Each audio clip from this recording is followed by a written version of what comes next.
ফেব্রুয়ারি মাসের 7 থেকে 14ই ফেব্রুয়ারি আমরা সেলিব্রেট করি congenital heart disease awareness week হিসাবে।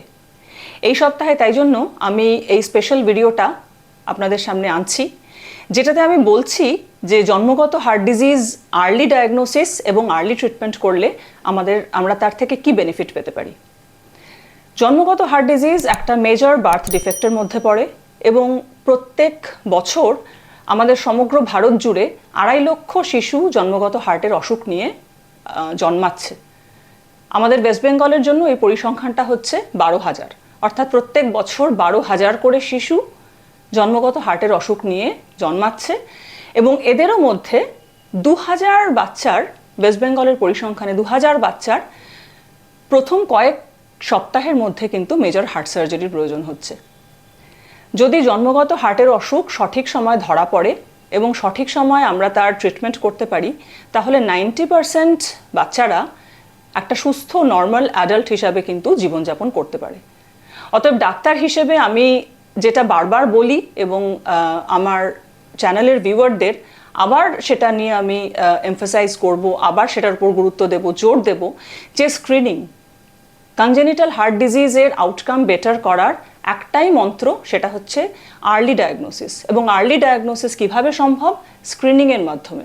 অর্থাৎ আমরা একটা অসুখ তখন ধরতে চাই যখনও কিন্তু অসুখটার কোনো সিমটম তৈরি হয়নি।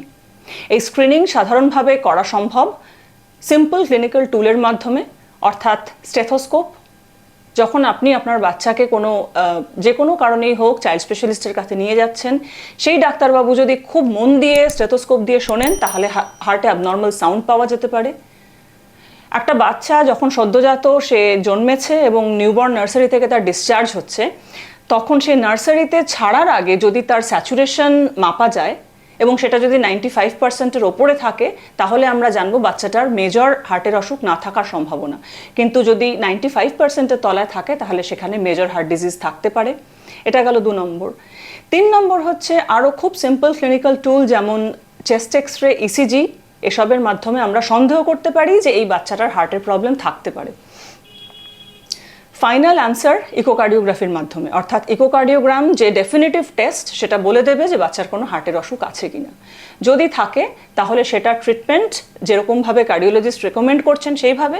এবং আবারও বলছি, যদি প্রপার টাইমে চিকিৎসা করা যায়, তাহলে 90% বাচ্চা যাদের জন্মগত হার্টের অসুখ আছে, তারা কিন্তু নর্মাল অ্যাডাল্ট লাইফ লিড করতে পারেন।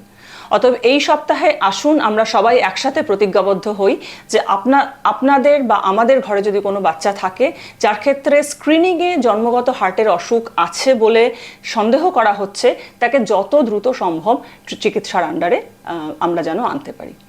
আজকে এই পর্যন্তই। ভালো থাকবেন। আশা করি আমার এই টপিক, এই বিষয়বস্তুটা আপনাদের ইম্পর্টেন্ট মনে হবে, ভালো লাগবে। আমি নেক্সট আবার কখনো এটা নিয়ে আরও বিশদে আলোচনা করব। আজকে এই পর্যন্তই। নমস্কার।